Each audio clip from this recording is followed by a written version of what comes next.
ব্যক্তি মেনেজাৰ তেওঁ মানে কৈছে যে বিল আছে কাৰণে 7 কোটি টকা তেওঁলোকে মানে ডিমাণ্ড কৰিছে। কি ক'ব আচলতে এই মিণ্টু শইকীয়া মই দেখুৱাইছো, আমি ৰিকাৰ্ড লৈছো। এই মিণ্টু শইকীয়া আছে এজন বদন, গম পাইছেনে? আৰু এই বদনজনক সহায় কোনে কৰিছে জানেনে? এচাম মানহেনা কোন পৰিব এতিয়া আপোনালোকে অসম ৰাইজে বিবেচনা কৰিব দেই। এইজন হৈছে বদন, অসমৰ বদন। আমি 3জন তাত আমি পেট্ৰল ডিপোত থাকোঁতে স্বতঃস্ফূৰ্তভাৱে আপোনালোকক কৈছোৱে যে বদন 3জন আছিলে, তাৰে এজন এয়া মিণ্টু শইকীয়া প্ৰকৃত বদনজন। আৰু লগত আছে মানহেনা কোন পৰিব এতিয়া আপোনালোকে চিন্তা কৰক। মানহেনা আমাৰ এতিয়া মানহেনা বুলি ক'লে অসমৰ ৰাইজে অলপ চিন্তা কৰিব দে, মানহেনা কোন পৰিলে।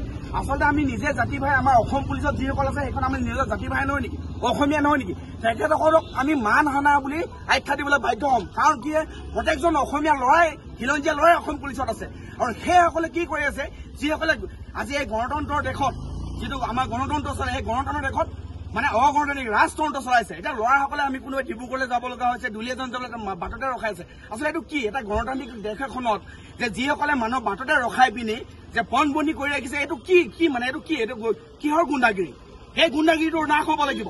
আৰু এই গুণ্ডাগিৰি নাশ হ'বলৈ বিজেপি চৰকাৰ নাশ কৰিব লাগিব আচলতে প্ৰকৃততে। আৰু এয়া প্ৰথম কথা, বদন আৰু মানহেনা যেতিয়া একেলগে থাকিব অসম ধ্বংস হ'ব। আৰু মই অসম আৰক্ষীসকলক, প্ৰত্যেকজন জোৱানক, খিলঞ্জীয়া জোৱানসকলক মই এটা কথা কওঁ, আমাৰ যেতিয়া ভাষা নষ্ট হ'ব, আপোনালোকে ক যেতিয়া কৰিবলৈ পাহৰিব, তাৰ পাছত কিন্তু অসমৰ ৰাইজক দুখ কৰিলে, জাতীয় সংগঠনক দুখ কৰিলে নহ'ব।